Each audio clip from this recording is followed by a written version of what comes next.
Before we come down here tonight, Huntsville, they made me sign a thing what says that I ain't gonna be drinking and smoking and a whole bunch of stuff on stage. So you see tonight, I'm drinking tea right here. It's really tea, man. What are you doing? Everybody, welcome back to Final Resonance TV and episode number 7 of Van Halen Stories. My guest today is Drew Westrope, one of my good friends here in Huntsville, Alabama. He and I go back a good ways, and Drew was one of the people that I met along the way that went to all the early Van Halen shows, and I saw some of your pictures online, that you posted from the '80s show, I think it was, and of course I downloaded those and stole those immediately from you. I have a bunch more you can steal. Good. Well, we'll get those and put these in the episode. So anyway, just about yourself as a guitar player, you started playing when you were how old? I think I was 13. Yeah. So, yeah, around 77. Yeah. So you started right around the time Van Halen was about to hit.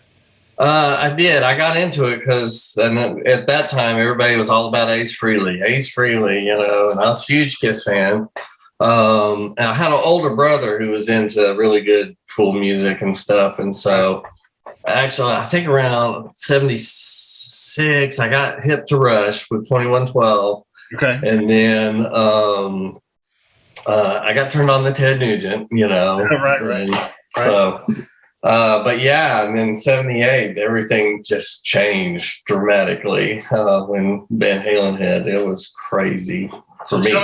Tell me about how that hit you. Where did you hear it? What was the circumstance? Yeah, again, my cool older brother, Clay. Right. Anyway, he had a friend. He was in high school. He was a senior. I was in like 8th grade.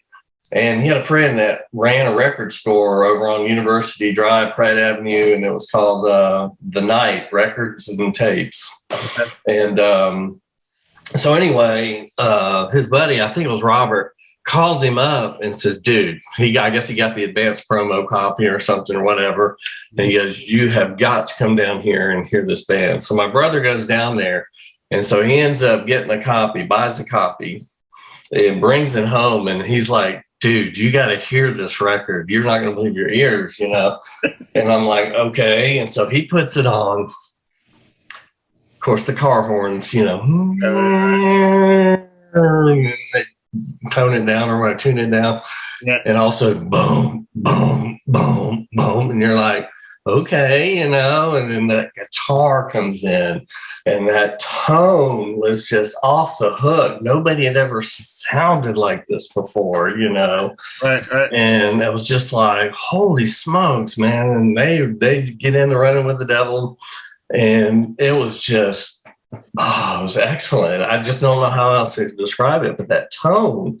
And so then the vocals come in and you're like, this is cool. And then the harmonies come in on the chorus and you're like, oh my God, these guys can sing, this is awesome stuff. Right. And then you get to track 2, and Eruption. Right. And we listen to that and I'm like, that's a guitar? Like, what is he doing? And of course, at that time, you didn't have MTV and the videos and the technology we have now. And so it was just like, what was that? And it was off the hook, off the chain. So, of course, the rest of the album was, kick ass or whatever. And so, but that was my introduction. So the tone at this point, were you playing guitar? I was about year and a half in, maybe at this point. And your guitar and your amp or what? Oh man. It was a Telestar or something. It was Tele something, but it was nothing like a Telecaster. It was just a double cutaway, had one like fat single coil pickup and a volume knob and a tone knob. Something you probably got at Sears or J.C. Penney or something at the time. I don't know. Right. But, and then I actually had a decent amp. I had a Yamaha. It was a 50-watt solid state amp, 112-inch speaker, all solid state. I remember those, though. They're pretty cool. Yeah, so that was my amp. So it had a little bit of distortion on it. Yes, it had the separate distortion, so you could, of course, mine was on 10 all the time. Right. That was the big thing back when that around that period, for me in the early '80s, the Super Champ amp came out, and that was like the first like modded sounding distortion I'd run across, and I was like, that's when I heard Van Halen. It was the tone, it was like the tone itself was like how do I get that sound? I want. Yes, it was like. So obviously you go down the same rabbit hole because of the Van Halen 1 album with tone, right? And on that album, what song stood out to you the most, tone wise, and then maybe technically? Oh, well, technically, of course, Eruption for me. Yeah. God, they're all so good. It's really hard to say, but the ones that really jumped out at me were I'm the One. I think Atomic Punk was one for me, and then On Fire, the closer. And you're just like, oh my gosh, this guy is on fire. This. Yeah, right. Like literally, man. That's just the thing about that song, man. I don't know why we don't talk about that song more, but those runs he does on that, and just the way that whole. I mean, it's just a killer song, man. Yes. The vocals and the screams and everything about that song is just, a lot of people talk about I'm the One, but that song's kind of equally the other side of the album, and an amazing song too with all the harmonics and cellular runs. And he doesn't tap a lot in that, does he? On Fire. Maybe I don't think so. No, I think it's pretty much those cellular things and a lot and the tone, man. That tone, man, we've all been chasing that, I guess, forever. And that same, everyone wants to know what that sound is. And yesterday I was playing through an amp, and I was like, how much gain was it? It was a lot of pretty good gain. I mean, obviously the gain and the volume of the amp, but especially back then too, because nobody had accomplished that tone. Right. You think about Ace, you think Jimmy Page maybe a little bit more gain. And that style was kind of Jimmy Page style. Right. More bluesy to me. Yeah. And all of a sudden we've got these weird patterns that nobody's ever messed with. And the whammy bar stuff, and it's just like, holy smokes. Like insane. So from there, we go to Van Halen 2. With the concert you saw what was the first one, 80, you said? Well, 80 was my first concert. They were supposed to come to Huntsville with Black Sabbath, who was touring with Never Say Die album for them. And so they were the opener. And I remember the ad in the Huntsville Times, and it was like, coming to the Von Braun Civic Center, Black Sabbath, special guest, Van Halen. And I was just like, it's like, of course I had to tell my brother, I was like, Clay, they're coming, so we were all pumped. And then just as fast as they announced it, they ended up canceling it. It never happened.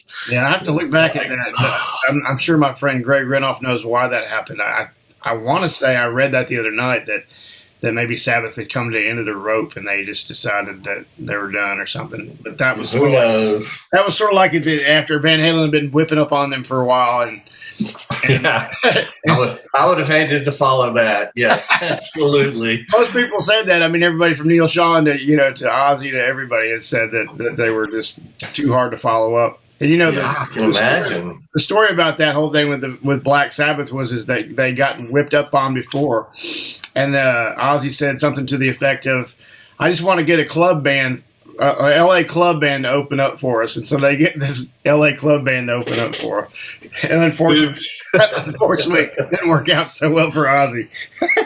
So Van Halen 2, obviously you didn't get to see the show in '78. So 79, you get the second album. How do you feel about the second album? To me, it was really good. And the more I listened to it, of course, the better it got.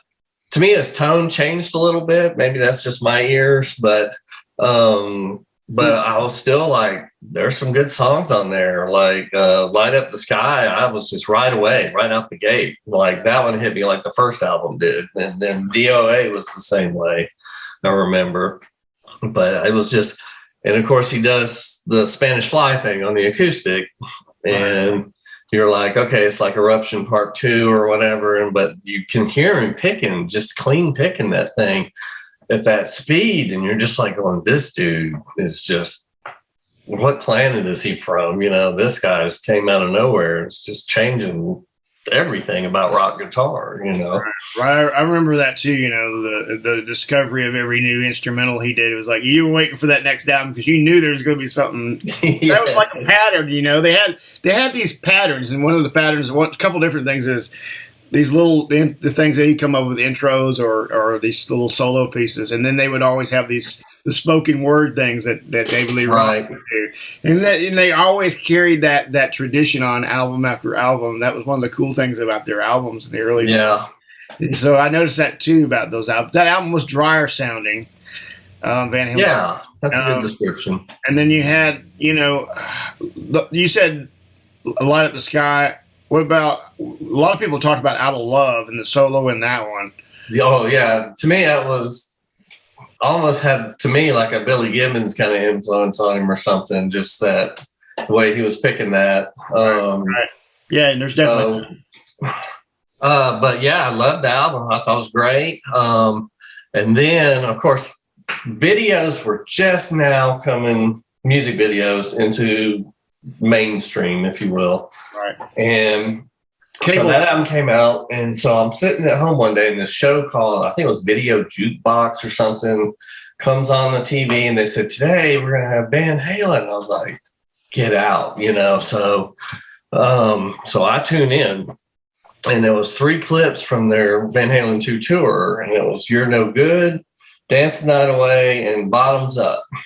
Yep. And I think you see them now on YouTube or whatever, and so I'm watching this, and of course now I see the hand action going on with the 2 hands and the tapping and stuff, and I'm like, that's how he does it, you know. I'm like, okay. And so of course now I gotta lock myself in the bedroom for, you know, 8 hours a day and work on it. Well, you know, that's the thing that you know, I don't know whether if there's younger viewers that are watching, you know, it's kind of hard for them to imagine a time when they didn't have instant access to everything. Right. And I always tell people, you know, you got to remember we couldn't see them, and this is probably your first time to ever see their faces, right? I mean, you're talking about that. Other than the album cover, yes. Yeah, like any kind of video, you never saw them live. No. So this is your first exposure to their live show, which is exactly what happened to me. You know, I saw them on TV in a live setting for the 81. Right.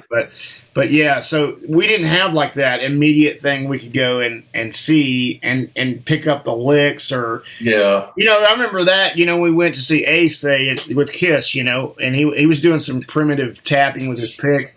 Right. And until you saw that, you know, on stage, you didn't see it. And then if you were too far back in the arena, it's really hard to pick up what he was doing still, right? So it was such a mystery, all these things that we would finally get to see pieces of in these videos, man.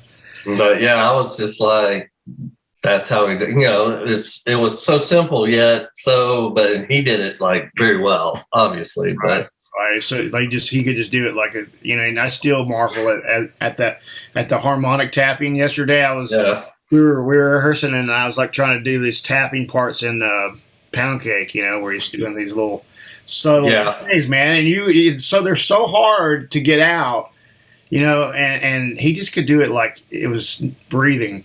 Yes, exactly. I told those guys yesterday, I said, you know what I'm going to have to do to get this down?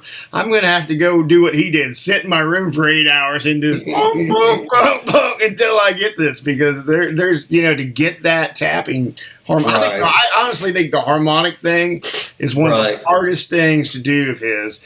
You know, the regular tapping's not too terrible, right? And even the legato mixed, you know, picking hammer-ons and stuff, that's not too bad. Stretches can be, you know, like Ice Cream Man or whatever, can be brutal, right? But the tapping harmonics, man, like doing Mean Street Intro or something like that, to me is just like an art, man. It's something. Yeah, I still can't do that. I know, right?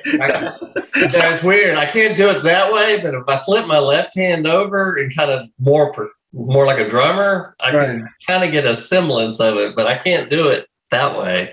I don't know why. It's unbelievable, right? The first time I ever saw somebody do that live was Paul Gilbert. Yeah. It was back in early 90s. I think he came over to the Atlanta Institute of Music, which was like GIT's East Coast version. Right. And he sat down with an amp in front of us and just nailed it. And I was like, I'd never seen anybody do that besides Eddie Van Halen. And I hadn't even seen Eddie do it, because I think, I might have seen him do parts of it in '84, but to see it note for note exactly like the record, I was like, whoa, somebody just did that. Oh my God. Well, Gilbert's a beast. Right. Oh my God. Good. So 1979, that album, and then you go on to 80. Do you get Women and Children first, or day one? I'm at the record store, Right. Get it. And it's funny, the overall, after the first listen, I was kind of disappointed, and then I read later, they recorded it in 7 days or something. And I'm like, it sounded to me like they recorded it in 7 days. Right. But as time goes on, of course, the more I listen to it, the better it gets. But it was just but it was different. You had the Cradle Will Rock, where he's doing the hand thing on the strings or whatever, through the flanger and all that. And that's cool. But my favorite off that album was probably Love in a Simple Rhyme, the closer. Yeah, right. So, but the more I listen to it, the better it gets. Fools, that opening riff for Fools, where he just gets down, down, down, down, down, down, down, down, and it's just that tone, it's just like, and you can tell it's just loud as all get out too. It's loud. So it's just such attitude on Fools, and yes. So there's a little intro solo on that one too, and yeah.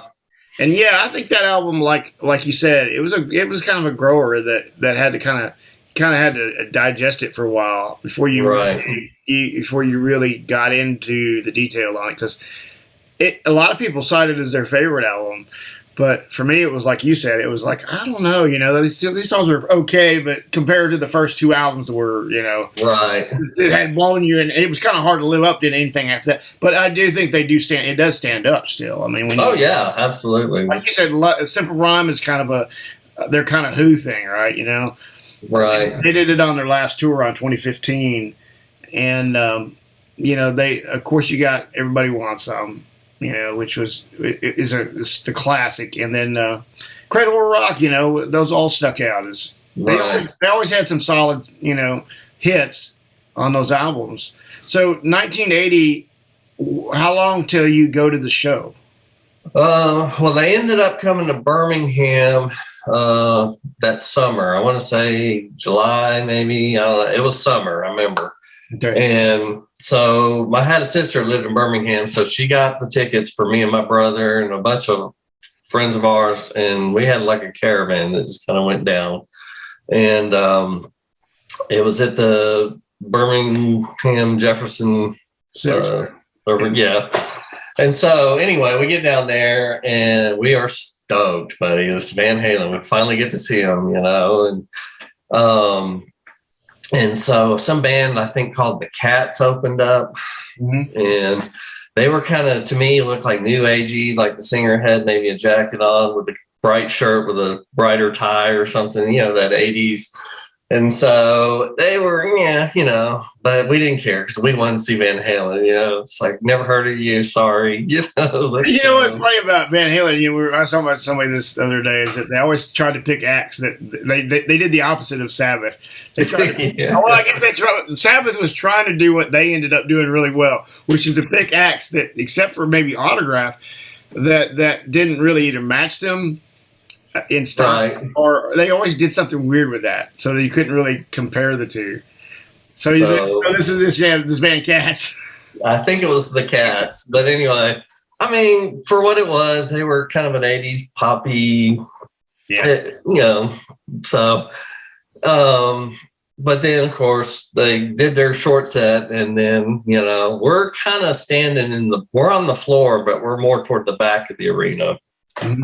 Closer to the soundboard kind of area maybe, and lights go out. I mean, and the place is packed. I mean, it's a huge crowd. And compared to our Civic Center here in Huntsville, BJ's a lot bigger. People don't know, but yeah, BJCC was 18,000. Yeah, so I'm sure it probably had 18.5 or whatever it was. It's a big place, yeah.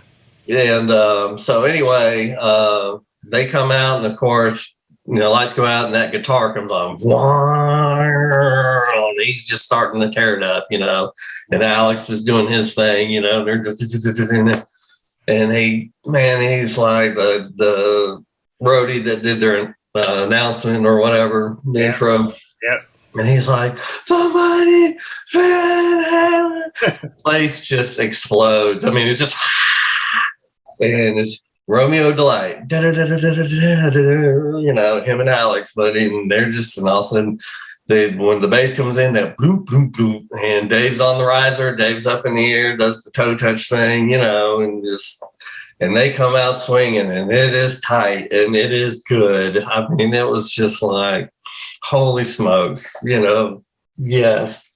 It was a great moment. This is the same show that Damon was at. We talked about this show with Damon, and you were on the same show.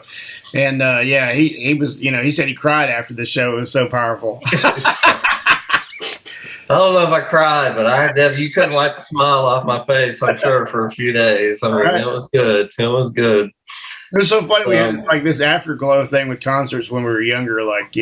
This thing it would hit us so hard that it would be days later that we would be talking about it. Absolutely. But wearing the shirts and everything else, too. They had the 80 invasion. Had to get one that night, dude. Right. Go ahead. More about that show. So, I just remember some of the highlights.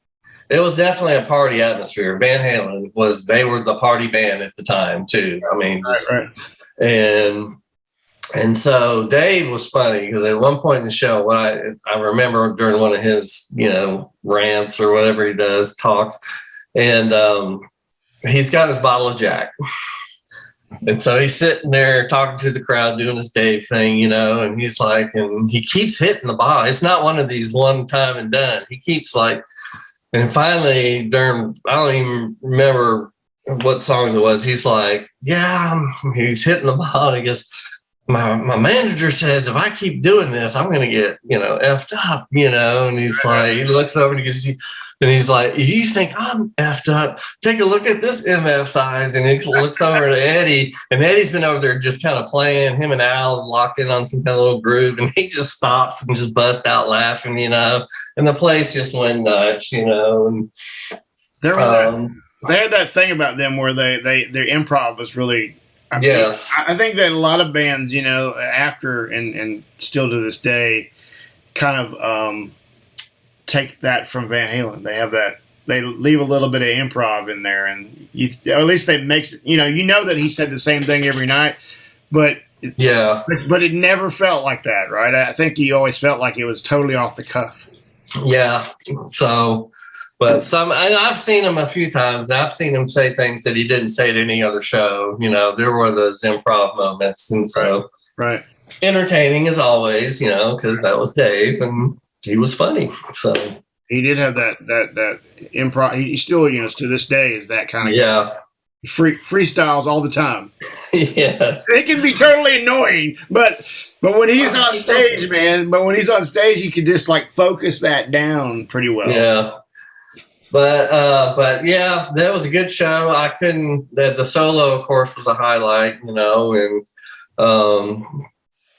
it was good. I always remember Alex always seemed to do his drum solos early in the tours back then. It was always after the second song, he's already doing his drum solo. And I remember him doing it early that night, and then I don't know, it was just a great show. It was your first one, and right. So life goes on. School starts back in the fall. And you're what are you at home now? You're playing now. What are you thinking with your guitar after? I'm thinking, why can't you do that?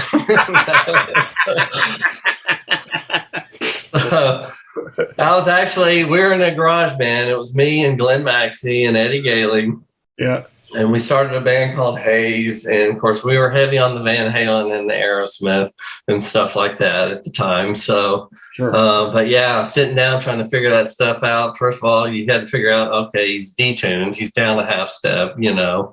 And then, except for Cradle, he was back in standard, you know. So, but anyway, yeah, just trying to figure out the song. We played Romeo the Light, and off that one, and then we did some stuff off 1 and 2. But I remember doing Romeo the Light. That was quite the challenge.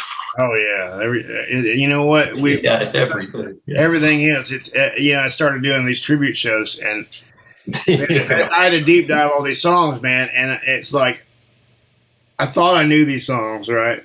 right. But it's like, there's so much detail in it. It is very hard to emulate him at all for his feel. Right. But to come up with, he like exploded with ideas. Like every song had an explosion of ideas, and they just came out like, I'm sure most of those were improv for him, but now trying to reproduce that, even he didn't do that. Live he would do kind of more improv.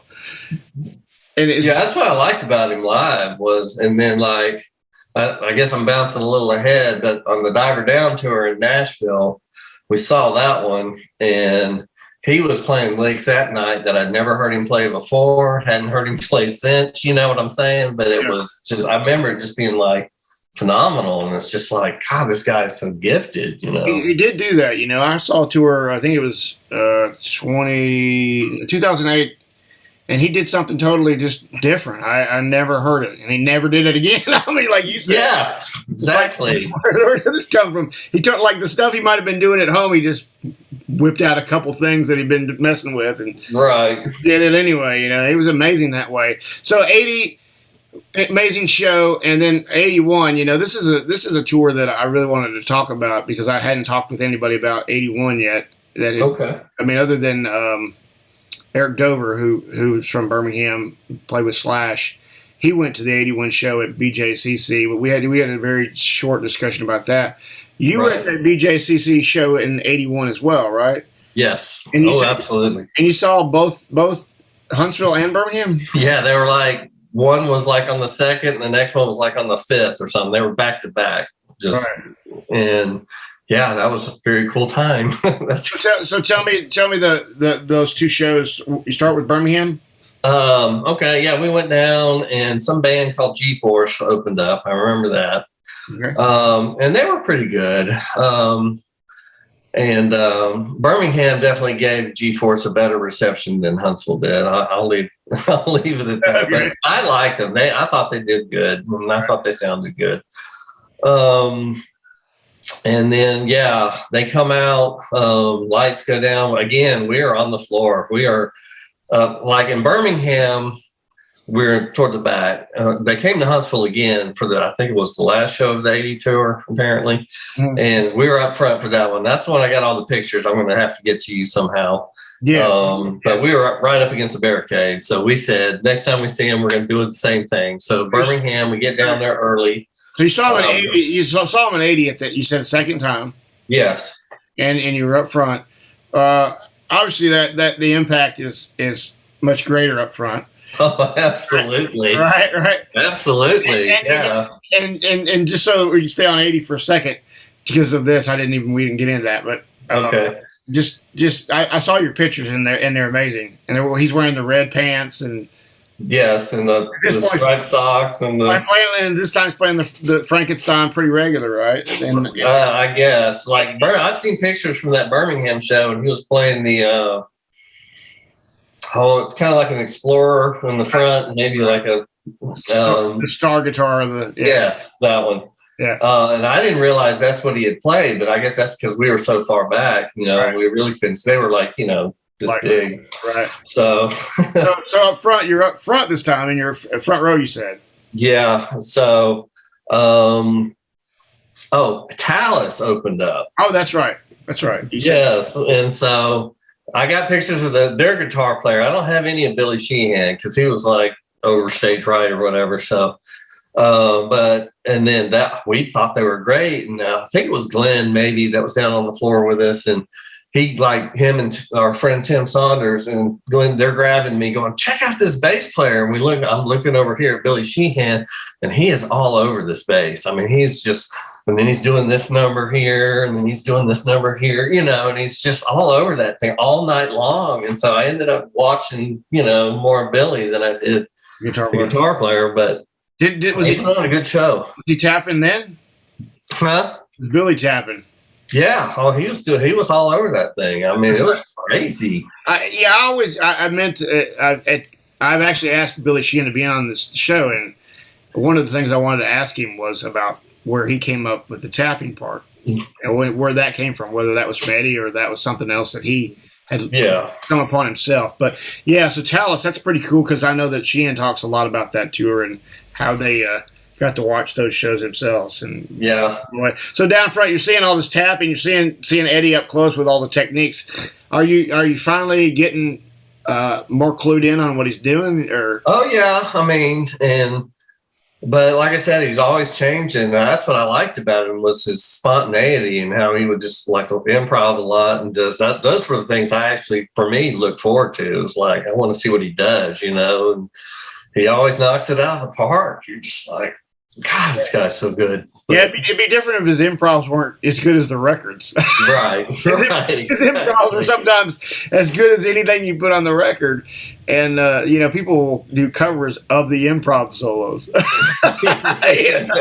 which is really cool. But, so down front, he's just what are some of the other impressions of them down front when you were down front? It was great. It was great because, again, it was a big party atmosphere and everything. And, you got to interact with them kind of, because they definitely would acknowledge you and everybody on the front down there, and it was a good time. And so that was cool. You'd yell something at him and Ed would look at you and just start laughing, or whatever. I could say, maybe I'm wrong, but I grew up, going to concerts in the late 70s like you did.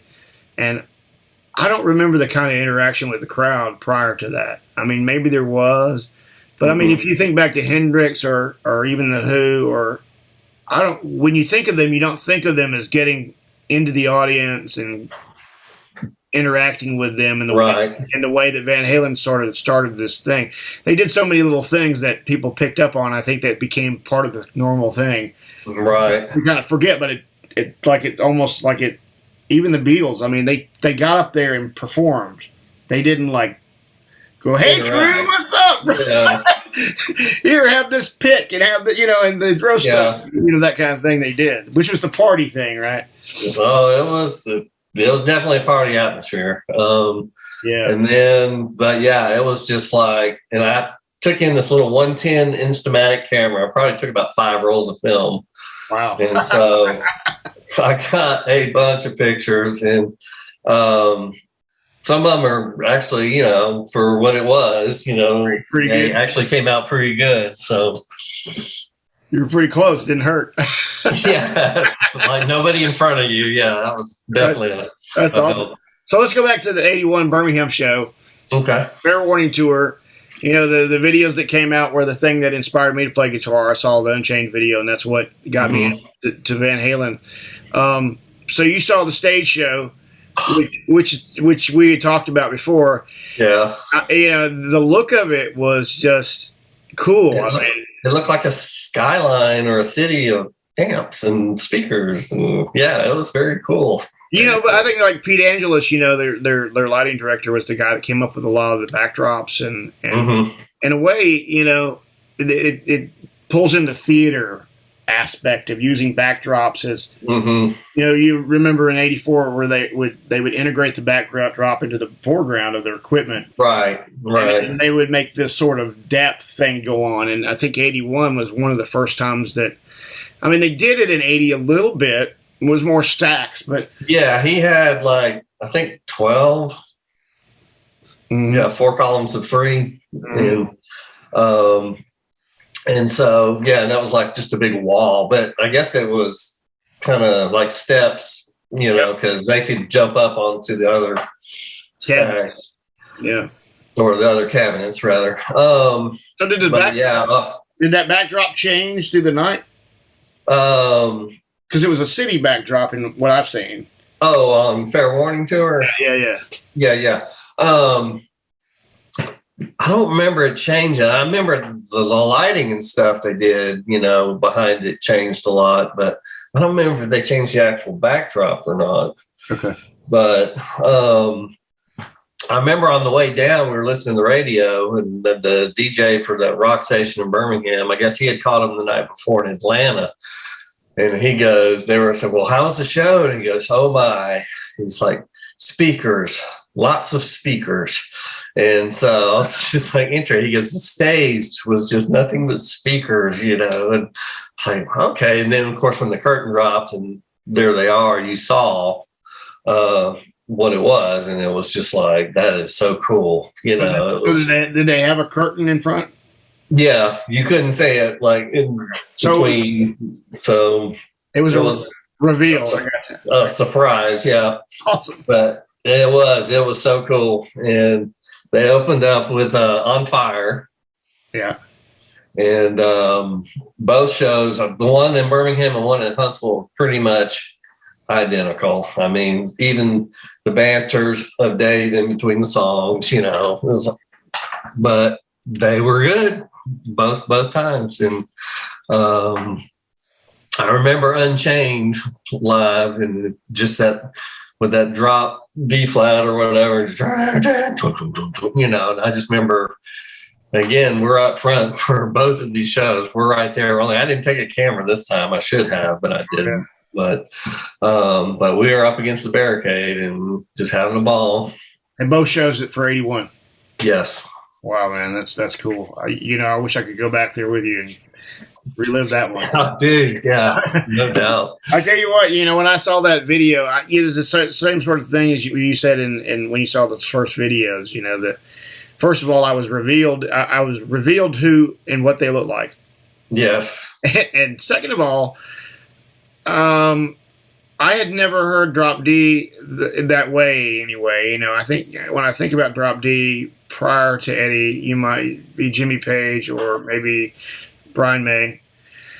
Yeah. But with that sound, that distortion, that tone, it kind of, correct me if I'm wrong, but sort of revolutionized the drop tuning, which I think Via picked up on and then did the 7-string, which then led to 8 strings, 9, all of these low tunings. If I want to say that Eddie was really who popularized that too. Right. I'll agree with you on that one. I think because it never had really stood out before, and then when that hit, and then it was like everybody started doing it, or it became more the vogue. Right. Well, then you got like if you think about even like something like some of the stuff that Slash did solo, Stone Temple Pilots or whatever, or not Stone Temple Pilots, but his other project where they used Drop D. They were just, you would hear more and more of that, like Zakk Wylde on No More Tears, or you know what I mean? Those huge, those monster chords, and a monster song. They're just these big, thick, and I think that's kind of what spun that whole thing, for all of us. And that concert video, man, when they came out and I saw that stage and then he, one of the things at the end of that video on Unchained is they go into this big, I call them the big ending, right? Right. This may be another Van Halen thing, and I think it kind of was one thing they popularized with these huge, long endings with just improv guitar all over the top of it, and he's like just shredding to some, Actually, I saw that video before I heard Eruption, so that was like my eruption because I had to go back. Yeah. I had to go back because this was 82 by this point that I really discovered them. So when I heard all those licks at the end of Unchained, I thought, what the hell? Yeah. It's the same thing as for me, probably you when you heard Eruption, except I was getting this visual thing with everything on the gong on fire and all of the lights. And dude, I was like, well, that, just like Damon said, that, whatever that is, I want to do that. I want to do that. Because before that, I was like, Ace Frehley, I loved Ace Frehley, Right. And I was like, but there's only one Kiss, You can't be. I mean, later bands did spin off of that kind of idea, but for me, I was thinking, wow, this is exciting. This is what I want to do, and this guitar playing is insane. Yeah, it was. And I need to go back because I forgot one other thing on the Invasion tour. Sure. During his Spotlight solo in Huntsville, and we're sitting there, and I remember him. He was doing some volume stuff, which I think was maybe the precursor to Cathedral, which came later. Sure. And then, but I remember him playing the guitar like a piano at one point. Now, I don't know if he had that little prop up thing yet at that point. Not yet, no. But he was doing it that way. And me and the buddy of mine that went, we were just like, what's he doing? And I remember him doing something. It was very chimey, but I couldn't tell you to this day. Yeah, we all find in this playing back through the years, the little precursors of what would come. Mm-hmm. It was always giving you like a little taste of little teaser what was coming next, and he had this huge vocabulary of licks, and oh yeah, I mean that's one of the things, like I said, about learning his songs, just the vocabulary of licks. It's like this huge amount of different techniques and things that when he did it like it was breathing, like I said, and for us it's like, dude, how am I supposed to remember all that? And then how am I supposed to make it feel like you made it feel? It's really hard. But so 81, your overall feeling on that, the visuals of that show were just the top. To me, that was their coolest stage setup for me. That was the one. And 84 was big and grand and everything, but that one to me was just the coolest. I don't know, but that album was phenomenal, So you said in 82 you saw him on Diver Down tour. Mm-hmm. One show or two this time? Just the one up in Nashville. Okay. And that one, Tim Saunders, friend of ours, and I think they had come to Huntsville, and I was not able to go. Like I was out of town or something, but I did not get to see it. So I was pretty bummed. And then we found out they were going to be in Nashville that summer. And I just graduated high school. And so it was like June. And he was like, they're going to be in Nashville. And I was like, well, that's great, And he goes, I'm going to get us some tickets or something. He goes, I said, dude, if you can get us tickets, I'll pay for them. I'll drive. We'll use my gas. I don't care, Right. And because it was a sellout show. And so he ends up calling the will call window. And I don't know how he did it. To this day, I'm not sure how he pulled off. We drove up there with no tickets, He's like, I got it handled. He goes, and he told me what all he'd done. I was just like, he lost me early into his plan or whatever. And so we get up there and he goes to that will call window, and buddy, he comes back with 2 tickets. And I'm just like, get out. And so we had tickets and we got in early on that one. And we were up probably about second or third row. I don't think I was up against the barricade, but we were close. Right. On Eddie's side again? Do what? You on Eddie's side again? Yes. Oh, of course. You're going to go on Michael's side. Hell with Michael. I mean, Mike's a nice guy and all. He's cool. But, Right, you got to see but anyway, ATF opened the show. They were okay. They were tight. But, and then Van Halen, and they opened with On Fire again, I believe. And it was a great show. I remember them doing a cover song, and I can't remember. While we were waiting to get in, we could hear their sound check. We're up against the glass doors outside the arena at the municipal auditorium up there. And we're listening, and they did the song in sound check, and they sounded great. I just remember the vocal harmonies being really, really good. And then they did that during the encore, I remember, but I can't remember what the song was, but it was definitely a cover tune. Mm-hmm.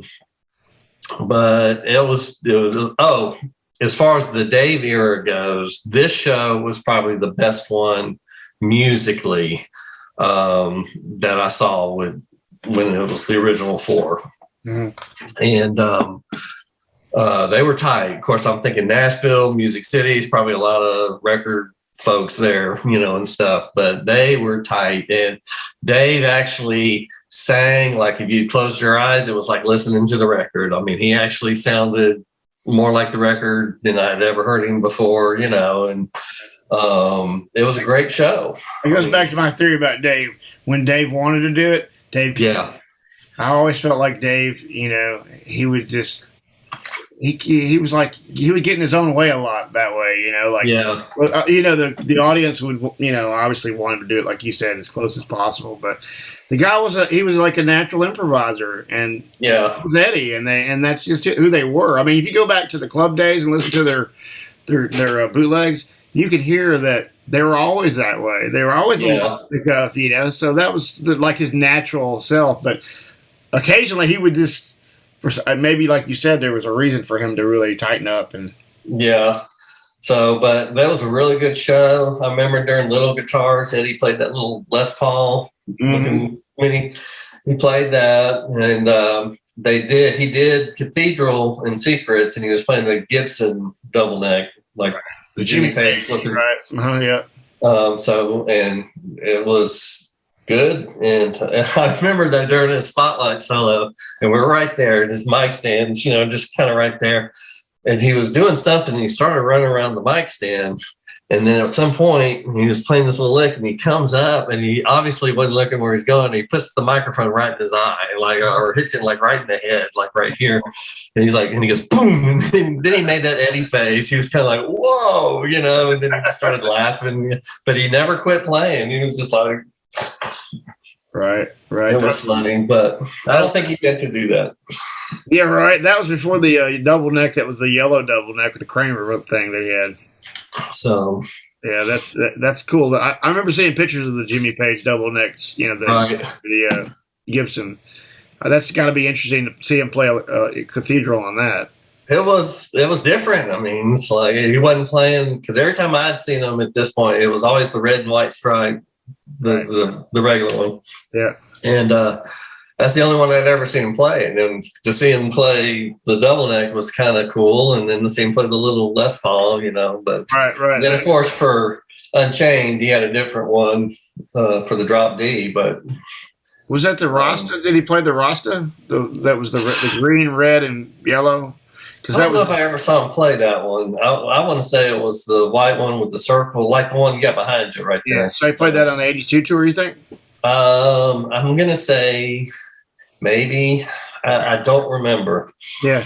People. There's a lot of like freaks, like myself and a bunch of others who debate when and what.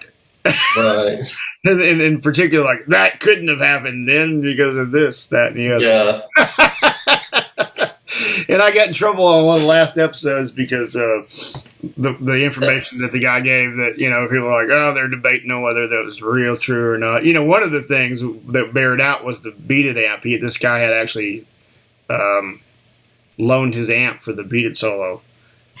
And so he was, the people were like, no, that didn't happen. But then the rental guy, the guy who was Andy Brower Reynolds, who was the guy who rented it, chimed in on my video and he confirmed everything he said, down to the fact that he took that amp to the picked up Eddie and took the amp and Eddie to the studio and watched him play the Beat It solo. That's cool. He was there when he did that. Cool. He said it took 30 minutes and they were out of there. Yeah, so 82, man, that stage setup was different. Again, I want to say he had, but they're in columns of 3. And I think he had 4 or 5. All right. And I remember one of them during the spot, because I went with Tim, and Tim told me, because Tim had seen the same show in Huntsville, I think. Okay. And so he said he's going to run and he's going to jump up and he's going to kick the stack and the whole thing's going to like rock. And so he did that. I remember him doing that. And then I couldn't really see the floor. I guess they had the Diver Down emblem on the floor. And I didn't see that, but it was more basic than Fair Warning for sure. I mean, they had the uniform kind of stacks on each side of the drum riser. And I probably looked at the bill after that tour and went, "Whoa, we need to back this off for a year." Save some money for the next tour. I always read, that they, like 84 in particular, they had put so much money into that production that they broke even on the tour.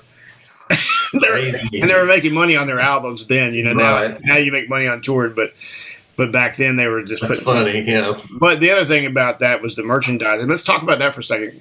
And in 80, I think 80, the necklaces came out. I think they were 80. They might have had these on the 80 tour, maybe before, maybe after that. Those items, they started doing this whole merchandising thing, and it sort of revolutionized merchandising for bands. In Noel Muck's book about Van Halen, they were kind of one of the first bands to take their own merchandising in their own hands and really capitalize on that. Now they were making in '84 some ungodly $250,000 a night on merchandising, and maybe they're not breaking even on the tour, but they're making money somewhere else. Oh, they're making money. They're making money. But yeah, the production in '82 is quite a bit more reserved. And from a musical standpoint, you said that show was really tight. To me, that was the best Dave era show that I ever saw. And you're talking about particularly about his vocal more than Eddie or all of it? More Dave's vocal. Like I said, they sounded more like the record vocally, but no, Eddie's playing was stellar as always. And like I said, that was the show. Like I said, he was playing some licks, throwing in licks here and there, that are not on the recording, but and you're just like, the dude was smoking. I mean, I don't know what to say. There were some things he did. There's some video of him in '82 that I watched where he's doing the tapping two-handed thing. But he's actually moving chords that you get. You hear that later. You hear that later on in the Sammy era. He starts to mess around with these what was it, Judgment Day, where he does that double tapping on the like a piano, right? And later Steve Vai does it as well, and Building a Church it's called. But yeah, I mean another technique that he's sneaking out, and then eventually becomes this huge part of the inventory, right? Of his licks, right? It's just you just want to go, dude. Will you stop? You're killing us. Right? We're trying to keep up. We're trying to catch up with album 1 still. I'm still on 1. We ain't got that down yet. Yeah. So '82. Then they go off and they have this break. They go down to South America in '83, and then they do US Festival, and then they come back around for '84. You were which show were you at? The one I went to, right? Yeah, Birmingham. Okay, so Autograph. Autograph. Yeah, and this is my first show that I went to. What was where were you sitting? We were sitting, but we were in the very back on the lower level, but we were sitting, and so once again, they all looked like this big, but I remember Autograph being good. I was like, they were good. I liked them because usually all the opening bands have always been just kind of, Right. And so, and I remember them coming out and they opened with Unchained. Is that right? Yeah, Unchained. Yeah. And trying to think, like I said, I was in the back. I remember enjoying the show. The only highlight moment I can recall was Dave out there with a sword at some point. He was doing some kind of sword dance thing. And Dave solo. Yeah. Solo. And I remember, I want to say they played All Weight. Yeah. They played All Weight. And I remember that being good. You remember this about that tour that whenever Eddie would take a solo, like on I'll Wait, he would be playing the keyboards and then he would switch Right. Maybe Michael was playing the bass parts over on another keyboard, and they were on both sides. And then Eddie would actually physically play the solo and the break. Instead of having a track, they would actually do it all that live then. Yeah. And I think in 80, just to go back to 80, I think Mike played on Cradle of Rock. Cradle, yes. He had that electric piano inside that, bomb or something? Yeah. So that was on stage during that. I remember seeing pictures of that. Yeah. But Ed played the Les Paul. I'm sorry. Yeah, he played the Les Paul on that when I saw him. Which Cradle? On Cradle on the 80 tour. 80 tour. So Okay. I don't think I got any pictures of him with the Les Paul though. That was the Sunburst Les Paul. Yeah. Yeah. It was. Yeah. Yeah. Yeah. Some kind of orangish, lemonish burst. And he had that pickup pulled out of the front. Or Yes. Yes. He had the one pickup. He was always messing stuff up like that. So 84, I remember about 84. What I kept thinking, when I always think about 84, I think about the video for Panama.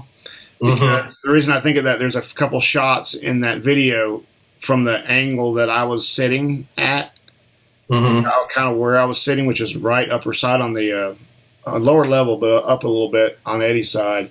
Mm-hmm. And that was my vantage point anyway. So every time I go, that's that BJCC in the video, because it looks just like what I saw with my eyes. So Panama always reminds me distinctly of that show. And there's a shot that probably, from the back where you were sitting, there's a shot in the Panama video of the stage rig. Yeah. As they're in one of those breaks there that, about where you were at, that look. Yeah, I know what you're saying. It was a beautiful setup, and it had. Yeah. They did move the backdrops back. They would pull different ones up and down. Yeah, I remember I had the shirt with the hammer. Yes, yeah, I had one of those, and wish I still had it. I have no idea. No, about the one with the baseball shirts with the hammer on the back. This was just a regular T-shirt, but it had. He's doing the hammer behind his back or something. Right. That's a famous. There's a termite company out. Yeah, I was gonna say it's a pest control or something. Control company out of California. Yeah, and they licensed that logo. Yeah, that was a good idea though. They had like these visuals. I always wanted to get Pete Angelus on and interview him because he was the guy behind all of the visuals that you saw with Van Halen and the lighting and the art direction and all the things that we now look back at as the iconic things of those eras. So let's go back to 81. And talk about Fair Warning album because we didn't discuss that. What was your impression of that album, and any particular songs? Smoking. Again, day it came out, I'm at the record store. I snatch it up, get home, stick it on. Of course, you got the Mean Street intro going, and I was like, he's like, oh, something new. He's doing something new, and. It's like I could tell he was doing. There was some kind of tapping involved. I just, but anyway, you get that intro, and then, of course, that riff, and then the open G chord. Yeah, it's like just nasty, pure nastiness in the tone, just an attitude, just all wrapped up in that one.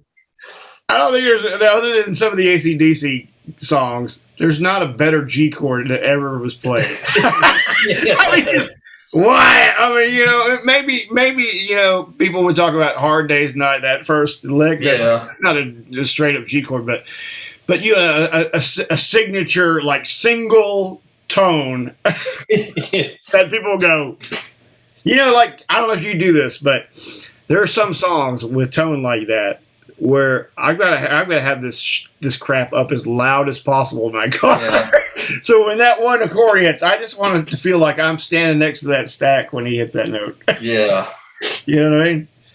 That was just that in Mean Streets, man. What a great song. Oh yeah, and it made me think of ZZ Top when it came out. I don't know. The groove. It kind of had that ZZ Top kind of groove going. But I was like listening to it, and I was just like, "Oh man! I mean, this is just I'm fixing to get my ass kicked here. I know it. Right. And so, Mean Street, great song. What's next? Dirty Movie? I think so. Yeah. And so now he's playing Electric Slide. We hadn't really heard this before, He's playing the slide. I was telling somebody yesterday, man, the slide work. If you think about, okay, let's go back to 80 to Women Showing First Who Whips the Slide Out acoustic. Mm-hmm. Right. The dude's a master at the slide. Yeah. I'm like, you got to be kidding me. The slide work is insane. And then you go to Dirty Movies and there's more of it, It's just amazing. And to me, the drums on this album, the snare drum is popping like, Yeah. It's like kicking you in the head or something. I mean, what a sound. And maybe it's that tone between the guitar and the drums in that album. So whatever it is, the magic or whatever, it's on. It's on full blast with this record. It's so fat and warm, the whole it's got the presence, but whereas guitar player was always looking for the cut and the presence without it being harsh. And that album and that tone of the two of them are just oh my gosh. And then you got Center Swing. And then my favorite off the album, Hear About It Later, that intro was just way cool. And the solo, he does a couple of like tritone things, and then the harmonics. Now this is the pinch harmonics. Another thing that if he didn't do it, obviously Billy Gibbons did this, the pinch harmonic thing. But right, if you think about the solo and Hear About It Later, and you think about the pinch harmonics in these songs. Now he's getting into that, where he's hitting the A string or the G string on the A note, and he's doing those squeals, and you're hearing more of that. I know Gibbons did that, but there was just something about that within Eddie's playing that just did something for me, man. And the outside notes with it, Gibbons was probably more, blues based. But Eddie would just, there's no telling what he was going to play. You can't put that one in a box. I mean, some of his solos, I'm laced, and I try to ask myself, what if I had to do a solo over this riff? I would not have come anywhere close to coming up with the ideas that were coming out of him, Yeah, even if they were simple ideas, Yeah. Even if there's something that you can easily play, that it just always boggles the mind that, There was a lick yesterday I was playing on Atomic Punk. It's just in one of the little breaks. He's it's just like it's crazy. Like, where did he come up with that?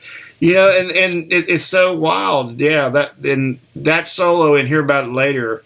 He's doing these weird he does this tritone thing, and then he taps, and then he does that. One of the things I loved about the Frankenstein guitar at that point. And earlier too was when he would get up high and the upper notes, it had a cut to it that didn't hurt your ears.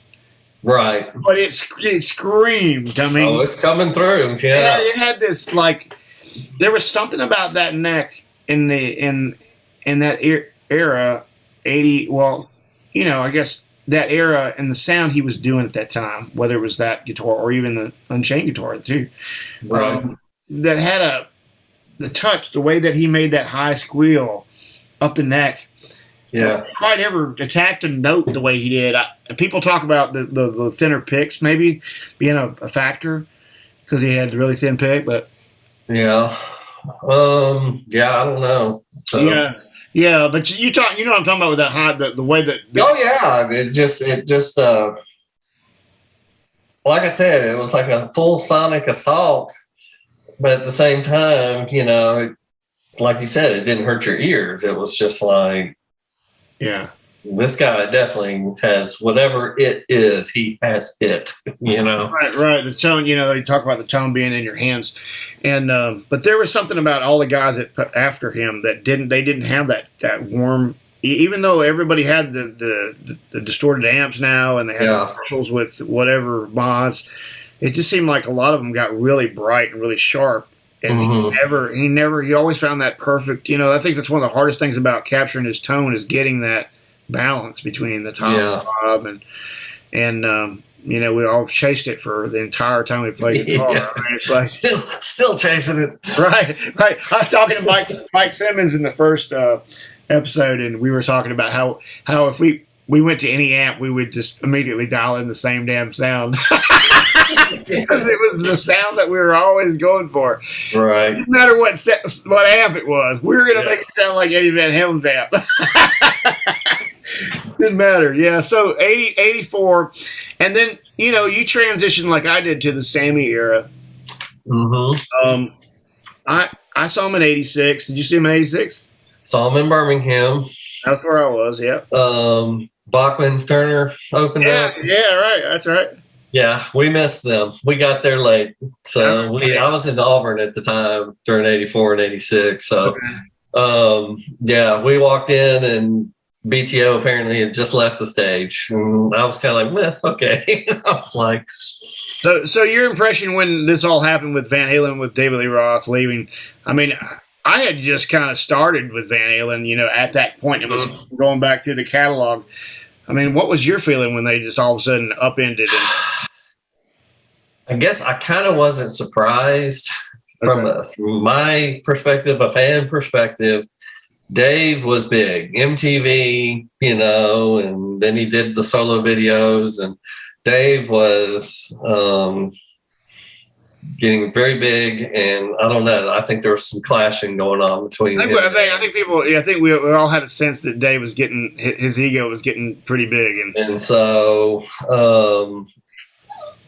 anyway, I guess the story is I understand Dave wanted to make a movie or something, and they ended up parting ways. Right. When I found out that Sammy Hagar was replacing him, I was like, this could work. Like, Right. Because I'm thinking about Montrose in 73. Yeah. That he did that album with Ronnie Montrose, and I'm like, that's a great album, and I think this might work. I'm gonna, approach it with open mind. We'll see what happens. Right. Well, I thought the same thing about Sammy Hagar. I mean, if you're gonna replace David Lee Roth, I mean, and Hagar, he talks about being extremely big at the time of Van Halen. I wouldn't go that far. He was big, but was he as big as not as big as Van Halen and David Lee Roth, but he was big, and as a fit, the guy, truly was probably the guy, and so in 80 or 86 when they came, I think about the Live Without a Net video when I think about 86, and it was killer, man. They were killer. Again, I sat in the back. Did you? Lower risers in the back of BJCC. For me, when Van Halen came out, it was so loud. And I guess Alex maybe was using some kind of electronic triggers or something at this point. And I just remember when the lights went out and he's doing this, and I just remember that being so loud. It sounded like a motorcycle or something being revved or something. Right. And Ed was doing, all the crazy licks and stuff he does before they start playing. And then they started playing. And until Sammy started singing, Girl, You Really Got Me Now, I had no idea what they were playing. From where I was sitting, it was so loud. I was just like, what are they playing? And then he started singing. And then it was like, that they had a heavy hand that night to me in that arena. It was loud. But and you remember the now the sound systems are so good, and back then it was a little bit between the crowd itself and the system, the clarity, it wasn't always there, but definitely the volume was there. It was there that night. That's probably the loudest I've ever seen them. They don't they didn't mess around back then with the master fader. It laid it on you. So 91, I didn't make 91. I was playing a show that night, and they came to Birmingham for Unlawful Carnal Knowledge. I saw that one in Nashville. Okay. And at Starwood Amphitheater, which I don't know. And it was them, and they had Alice in Chains opened up. And I was like, they actually got A good opener. Yes. I'll say it for you. So we got there. It was like me and Timothy Saunders and just a bunch of other people, and we caravanned up there.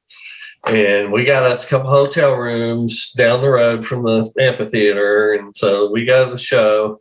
Alice in Chains is good. They are excellent. Sounded just like the CD, or whatever. They put on a good show. Right.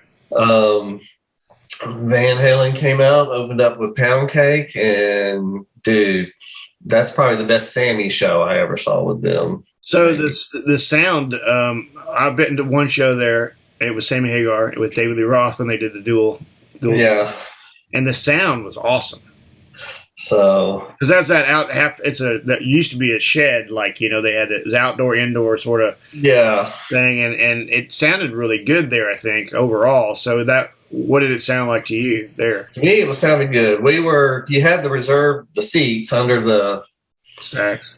Pergola or whatever that thing was, where all the seats were. So we were up on the grass, probably about halfway up the hill there. Okay. And sounded great. I mean, it was a good show, great show. They did it just like the record. They had Pound Cake, Judgment Day, and Spanked all in a row, just boom, boom, boom. And they were tight. It was a great show. Yeah, right here, right now, the video came out later, so I got to see that show in that documented in that video, and they had the big sign at the end with the flames, and that's pretty cool. I mean, they always had some kind of like centerpiece, whether it was the gong on fire or something. It's something that made you, remember something about the show that was very signature. Of course, this time he's playing Ernie Ball guitars. Yeah, I want to say he had the yellow one. Maybe the amber one. Yeah, the one he played so much, yeah. And then he had the double neck for Spanked. I guess he had the baritone thing going or whatever. Yeah, the bass, right? Yeah. Purple double neck. I remember that. Right. And I remember about 3/4 of the way through the show, it started raining because it was like August. So it was summer. Mm-hmm. And it was just a shower, no big deal, but it was raining nonetheless. And Sammy was like in between songs, and he was like, "What? It's raining right now." And he's like, "Let's go." And he starts going, "F you rain, F you rain," and now you got 20,000-30,000 people or whatever that place held, all chanting that at the same time, and it quit raining. It worked. Wow. Yeah, that was a pretty cool. I mean, that venue was similar to a lot of venues that's still around, but being outdoors, I never saw them outdoors until 2015, and that to me it sounded the best I ever heard. But going from 91, the next one would be what, 95? Well, I saw them on the live album right here, right now. Okay, they come to Huntsville too. So that was in fact, that concert, somebody videotaped it. And it's on YouTube. I've watched it. I've seen it. Yeah. So, Baby Animals opened up. They were okay.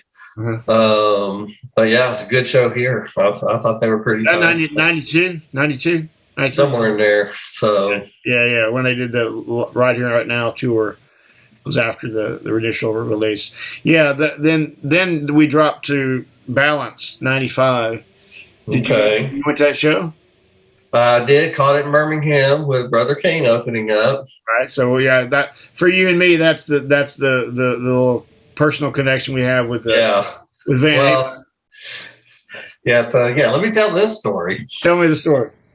All right, so I was dating my ex-wife at the time, and so Tim calls me up, says, "Hey, dude, we're hanging out at Keenum's house. Come on, we're at the pool. Why don't y'all come over and just hang out and chill?" And I guess they were on a couple-day break or whatever, because Brother Kane had been touring with Van Halen, and we're still touring with Van Halen. And Timothy was their guitar tech, and now Dave Anderson, of course, is in Brother Kane, and so anyway. Tim calls me up and says, "Hey, come over." So we go over there, and so we're talking. I was like, "Dude, what's it like?" I'm a big Van Halen fan. I'm like, "What's it like?" "Oh, dude, they're so nice." And he's telling me about Matt Anthony's Cafe and stuff, and how Mike will play bartender and do all this stuff for everybody. And He's just telling us all these stories, and I'm like, oh man, and they're about to be in Birmingham. Birmingham gig was coming up. Right. And he says, and I was like, yeah, I just don't, and he goes, dude, don't worry about it. He goes, come down the day of the show, get around the back, just start asking, have somebody find me, he goes, we'll hook you up, we'll get you some passes and all that. And I'm like, cool. Yeah, I'm stoked. I'm going to get to meet Van Halen and hang out and get to see my friends and brother Kane, and because Dave and I've known Dave since we were like early high school or whatever. And so anyway, so the day of the show gets there. And so we drive down, me and my current wife, Danielle. We were just dating at the time. Yeah. And so we drive down, and so we go around, ask around, find him. Like somebody goes and gets him. So Tim comes walking out, and he's just got that look on his face, like right away, something's wrong. Like, and I was just like, and he comes out and he goes, man, he goes, I'm sorry. He said, apparently the night before in Memphis or something, once somebody with a Brother Kane pass got into Sammy's world. I guess Sammy had some space under the stage that he would go chillax in or whatever. And, they got into Sammy's stuff, and and saying they got pissed, and so they pulled all the Brother Kane passes for tonight. It was like, what? So only like family, I guess, was going to be able to go, and that was it, or something. Oh man! So now I got to go around to the box office. Had to buy 2 tickets to go and watch the show, which the show was great. I thought Brother Kane did an outstanding job, and then Van Halen was great. Opened up with Right Here, Right Now. And it was a great show. But Sammy, you owe me $100. You know what? If you ever see this, that sucks. Yeah, I know, man. That's terrible. That was funny because, at the time I was playing out and doing a house gig out in Moody, Alabama. And I was kind of burnt, man. It was mid-90s, and it's this, the whole grunge thing had hit. And I was just not connecting with anything that was being put out for the most part. So I was really burnt. But when it, kind of to add context to what we're talking about, the people that don't know us, these are guys we grew up with. Right. On tour with Van Halen, and we had all these personal connections to them. And this is their homecoming gig, coming home to our hometown with Van Halen after we'd watched them play the clubs all around North Alabama and Birmingham. And so they I had to go, period, whether or not I was in the mood for it or not, because I'd been, this is the thing that we'd all dreamed of. And now at least we're going to get to see 2 guys, 3 guys, 4 guys, actually, that we knew, or 5 guys. Were they 5 piece then? Was Dave? Well, Dave took, when Glenn left, Dave came in. So right. And Roman went to bass. So we knew all these guys, and then to have them touring with Van Halen and coming to one of our big venues was like, for all of us, was like the thing, right? Like, oh my God, they're playing with Van Halen, and then you get screwed. Hey. I was just like, I was so pumped too. You want to talk about letting the air out of your tires? You never got to meet Eddie. No. No, and I saw that time where you got to meet him at the Smithsonian or whatever. I should have called you, man. You know what? Because I got 2 tickets and my wife didn't go. Oh, you should have called. Yes. You should have gone on a plane with me and went. I didn't even think about it, but I was just like, kind of, it was crazy. But yeah, going to the Smithsonian, it was pretty cool. But yeah, man, I had a lot of near misses too in the very beginning, and that one right there, man, that had to hurt. that was painful. You know what's funny about that is my brother-in-law and my brother-in-law's buddy, they won the radio backstage thing for that show. Oh yeah. So they got to meet Eddie Van Halen, the band, that night, and of course rubbed it in my face afterwards. Yeah, of course. So my family got to meet Eddie Van Halen before I did, and so anyway, yeah, that show, it was, I ended up I kind of went last minute, and I ended up in the upper deck for that show, and I did go, and it was really cool to see those guys open up for Van Halen. And there's a video out there with somewhere I think I got a copy of it where they were opening up for Van Halen. There's a nice quality video of Brother King, from that tour that I think I still have a DVD of. But yeah, man, you know, after that tour. I didn't see Damon. Damon was just crazy busy for a while. Yeah. And I finally did hook up with him at a place in Jasper one night. This bar down there. They were playing. It was the Damon and the Welfare. And we on break. I got him in the back, and you know, he was like, "Well, what's up?" You know, we're talking. And I said, "So what was it like, dude? I mean, I hadn't talked to you since the Van Halen tour, you know."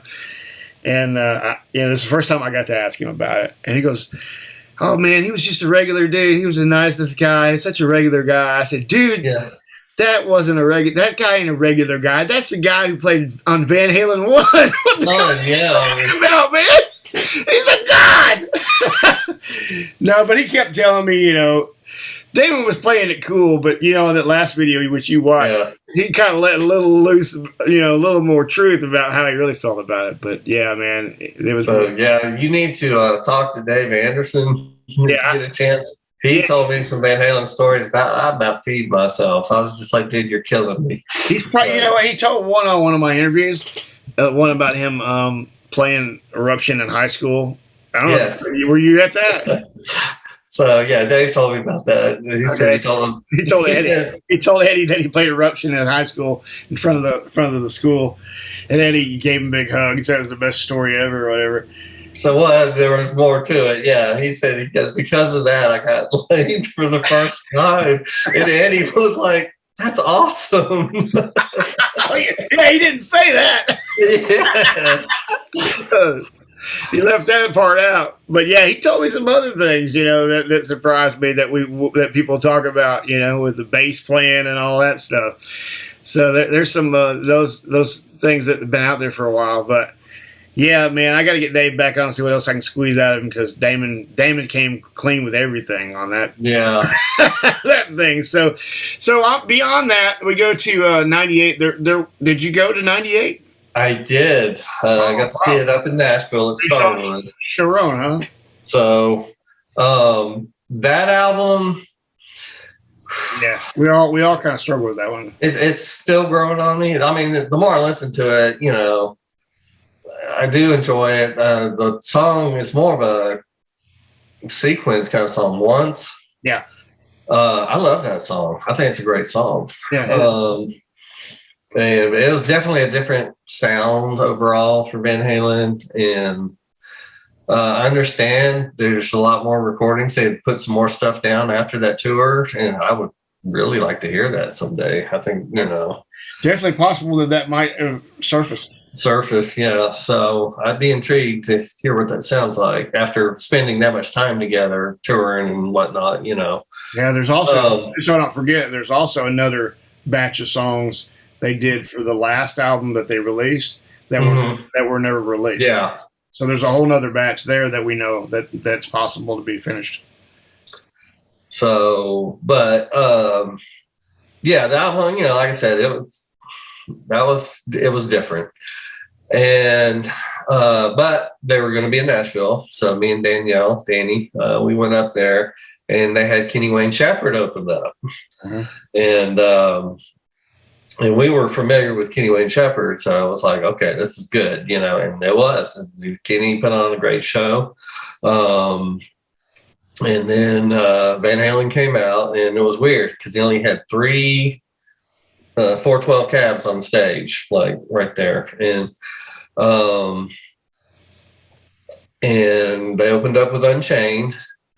And the good thing about Sharon for me was not only did they do the Dave stuff, Sharon could sing the Sammy stuff because he had that kind of range. And so you got the full catalog in that one concert. And it was great. It was a fantastic show. Sharon did a great job covering both Dave and Sammy. And then they did some of the Sharon stuff. And it was a great show. I don't know what to say. I know people are down on Sharon or whatever, but live, he killed it. He was on it. Well, Donnie Pilot, my drummer, he went to see that show and said the same thing. He said it was awesome to see it live.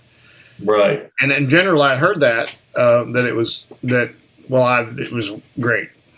So, but I remember Ed, when he was playing, he wasn't wireless. Now he had this big old monstrosity of a cable. Looked like he had 2 inputs or something going out, or yeah. So, and it was a big, huge, giant cable.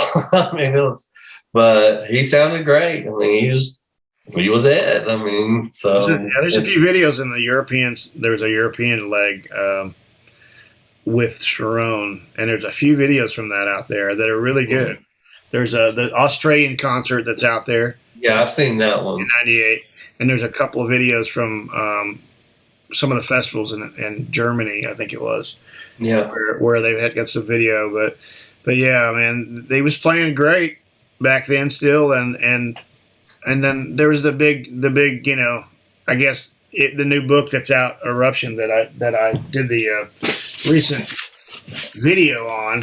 Yeah, with the guys from Guitar World. Brad Tolinski and Chris Gill.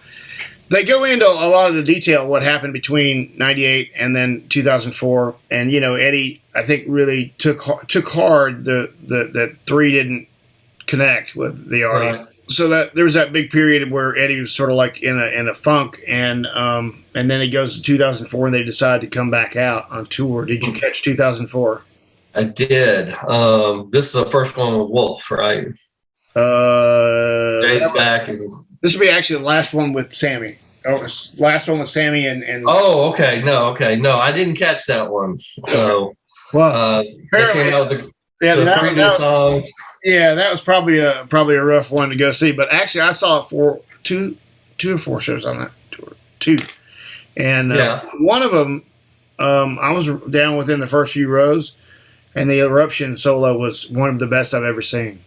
Oh wow! Okay, and it was like, dude, I was like, this is what he was like in '78. I rarely you obviously see him do a great solo, but this particular night, as many problems as he had on that tour, it was insane, and that was a show, one of the better shows I think in 2004. But then you go to 2008, 2007. Mm-hmm. Where did you see him then? In Atlanta. Phillips Arena? Yes. And it was Ziggy Marley opened up. Yep, I was there. Okay. Well, we missed Ziggy. We got there and Ziggy was like, good night. So I guess they were good. I don't know. Yeah, pretty good. Wasn't bad. I mean, it's not exactly what you're expecting at a Van Halen show, but again, there they go with that crazy opener thing. Yes. So what was your impression of that? I thought it was a pretty good show. I remember they opened up with "You Really Got Me," and Dave had the big red flag. He's waving at the intro, and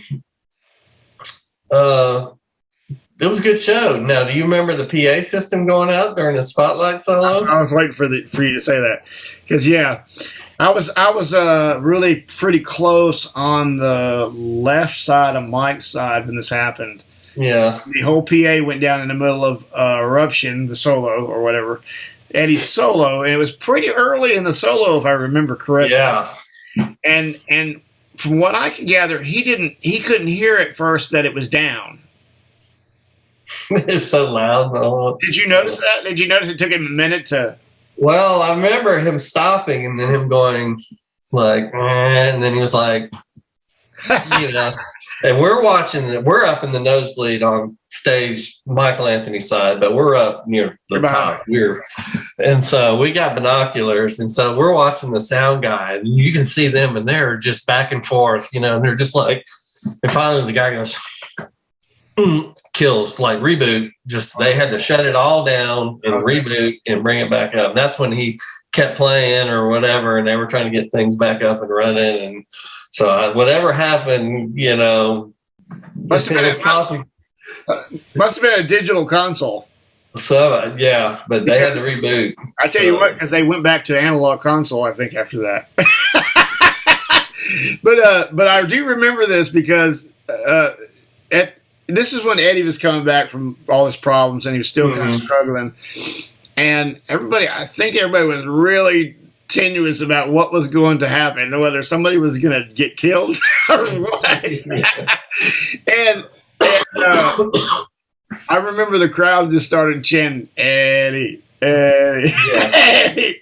And he just kind of chilled on it, and then came back up, and he went and finished, and it was no big deal. But I was at the VIP thing that day, which they took us in for sound check. Yeah. And Eddie and Wolfie and Alex were playing, and no Dave, but Wolfie sang lead on one of the songs that day. Yeah. This is when he was 16. Right. And I was like, wow, that little kid can sing too, Yeah. So I had known all along that he was going to be, when he was going to sing, he was going to be fine.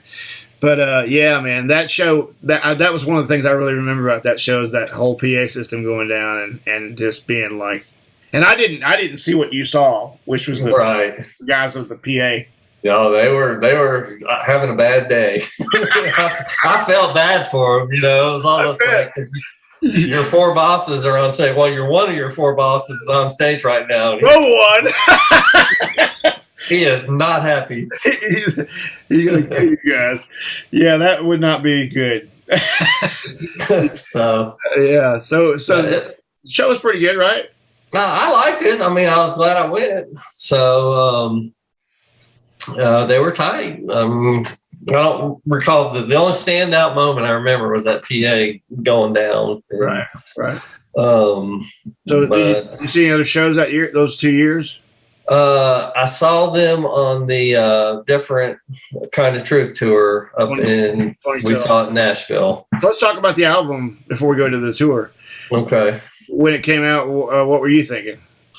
Well, I guess I heard Tattoo first. Right. And I liked it. It was Van Halen, and so then I got the album. My overall, in fact, I was listening to it not too long ago, and I was like, he is using a lot of wah for his soloing on this album. Like he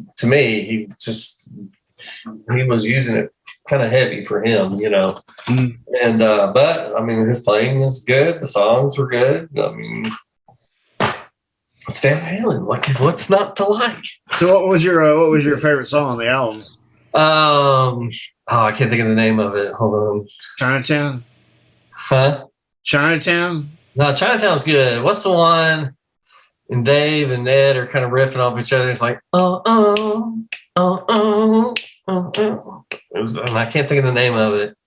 But that's the one that grabbed my ear the first time I heard it. Like, you're talking about the Ice Cream Man kind of thing. Stay Frosty.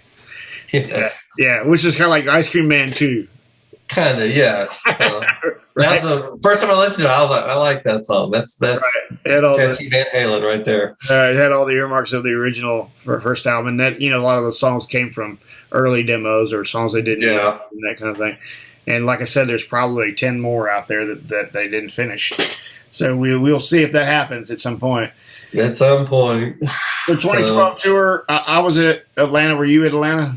I didn't get to see him on that one. So, which one? Different Kind of Truth. Yeah, I saw that one in Nashville. Okay, that's right. I saw it in Nashville. And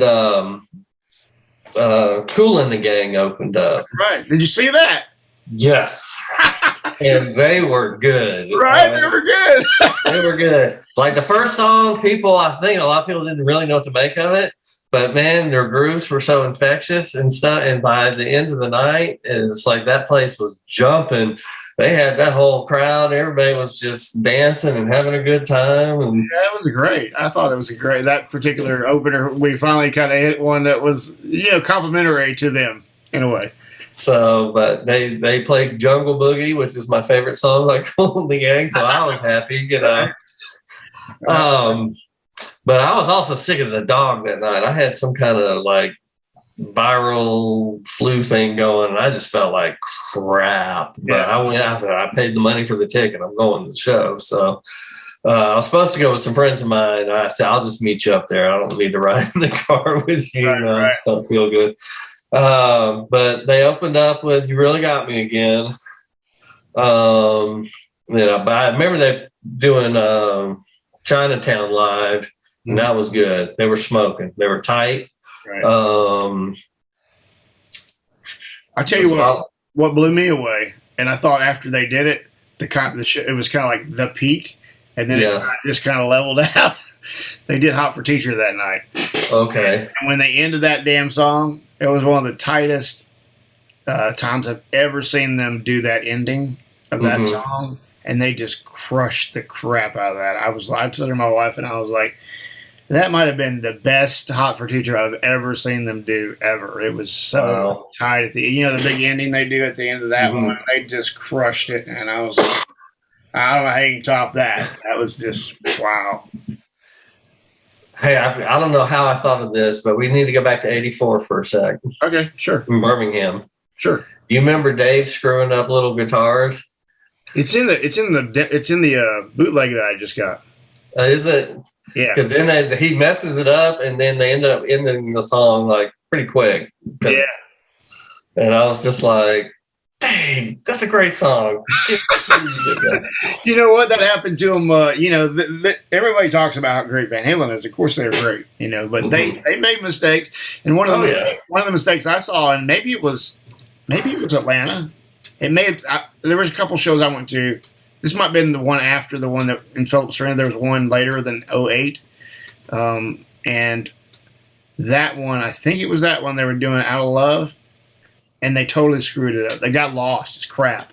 Yeah. They couldn't get back. They couldn't get it back, right? And Roth turns to Eddie and Wolfie and goes, "Follow me to the chorus." And they dropped back in and they were back in. I was like, wow, man. I was like, and I thought I had a video of this. I've been looking for it, trying to find it, but I had a video of them doing that, screwing that up. That was so good. But, they just were so, great at reading each other, and they were like that classic thing where you and I, we grown up in bands. You know how that is when you with somebody long enough, it's just like mind reading, and and those stages can be so disorienting sound wise, and But 2012 and then 2015, did you go to the last tour? I did not make the last tour. Kind of wish I had. But I was watching, of course, we got the technology now. Everybody's posting videos from the shows. And I thought Dave just sounded horrible. And I was just like, I don't know if I want to pay that kind of money. Yeah, it was one of those things, with that, because I posted videos too, and Tim that I play with was like, man, I just, the same thing. And, for me, and seeing it at Oak Mountain, which is one of the amphitheater that I lived for a long time, so close to that I could hear the concerts. And I lived within a mile from there at one point for about 10 years. And so it was my backyard, more or less. And we did our school graduations there from Pella sometimes, and we had a lot of connection to the venue. And we knew like the promoter, one of his sons, my regular guys. My old bass player ended up being the artist person there at Oak Mountain, and I even worked there for a day with Def Leppard and Journey when they came through, and so it was a have to for me to go. So I went, man, and I tell you that live it's so different, and the volume is powerful, right? And the tone of his guitar in 2015 was worth the price of admission, man. See, I was like, this is the best his guitars ever sounded live I've ever heard ever. And probably where I was sitting, I was pretty close, but it was one of those things I told the guys from Guitar World or somebody. When I heard that guitar sound, I was like, the Stealth amp, I need that one. The 5150 Stealth, that's now on my list. Yes. Because it was so freaking awesome sounding. Yeah. And he was playing really, really well in 15. And then, that tour was after I'd seen him at the Smithsonian, so I had met him prior, and so that was kind of another reason I wanted to go see him again. And all my pictures from that year, because I met him that year, I've got the Guitar Worlds with all those same, right? Because it's him in that exact same state, same hair, the whole thing. So I wanted to remember that and see him on the tour. So that's one of the reasons I really wanted to go. But man, the guitar and the drums and his bass parts overshadowed Roth as far as any of his problems. Yeah, and but those guys kind of healed at that point, kind of healed, and unfortunately that didn't last, another 5 years, and we lose him, Right. So, how did you hear, and what was your impression? Well, for me, it was kind of a shock. I thought maybe I knew he might be battling cancer or whatever. Yeah. Danny and I were down in Savannah, Georgia. We'd taken a nice little trip. Couples trip, and we're down in Savannah, and so we're just chilling out one afternoon in the hotel room. I'd lay down to just catch a nap, and all of a sudden she comes walking in and wakes me up, and she's like, "Drew," and I was like, I'm thinking, oh my God, family member, which kind of was in a sense, but right. And but she's like, Eddie Van Halen passed away or died or what? And I was like, what? And so I got my phone, and sure enough, it's blowing up. Facebook is blowing up. Everything's blowing up. And I was just like, that sucked. 2020, you suck. Like, you took Neil Peart early in the year, now you're taking Ed, and you suck. I was not happy. Right. Yeah, I think, one of the holes for me was that, with such an iconic guitar player, there wasn't a chance. There wasn't an opportunity for a celebration to happen because of COVID, and I don't know whether it's just going to get washed under the rug or what, or whether things like what I'm doing here, which celebrates the entire journey of his existence as a guitar player, will fill that void. For people who want to talk about it and. Didn't have a chance to celebrate the greatness that was this guy, man, and how, for somebody like you and me, we grew up with this guy. Like you said, it's like a family member. And when I met him, dude, it was like that. It was like he was like a family member. It's like, even though I was like, again, still awed that I was meeting him. And Damon kind of hit it on the head. He was just a normal dude, but he was the guy on our wall too. Exactly. He was the guy that inspired the crap out of us to be guitar players, and so many other people. Yeah, I want to say millions and millions of people that he inspired to play guitar. Oh yeah, absolutely. Right.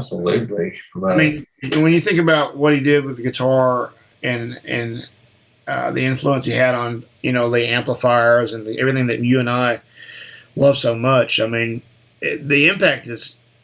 I hate to do the comparison things with Hendrix or whatever, but Eddie did so many things that were outside of the normal box of somebody who influenced a lot of people. I grew up loving George Lynch or Steve Vai, all those guys. I loved them all because when I heard Eddie Van Halen, I go, God, there's got to be more guys like this guy, right? So I'm going to go find more. But in the end, there was one guy that did such a service to all of us by inspiring us to go play guitar and have fun, and that smile that he always had, man, it was like infectious. Was that not one of the things that attracted you to Eddie? Yeah, I mean, he just seemed very like with him. His guitar playing was definitely like his personality to me, but he loved the guitar, and it was fun, and he obviously enjoyed playing. I mean, he just he looked so happy when he'd be up there playing on stage or whatever, and he could I don't know, it's just like and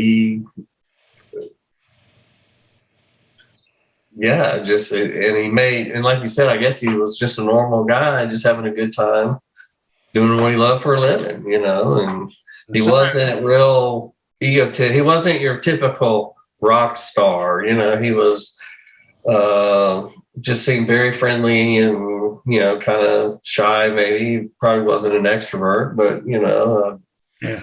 Yeah, I don't know. It was just something about him. There was something about just the way that he came across. There's a genuine thing about him that we all know he had a lot of issues over the years and a lot of trouble. Sure. But there was an internal genuineness about him that you read through these photos when you saw him smile.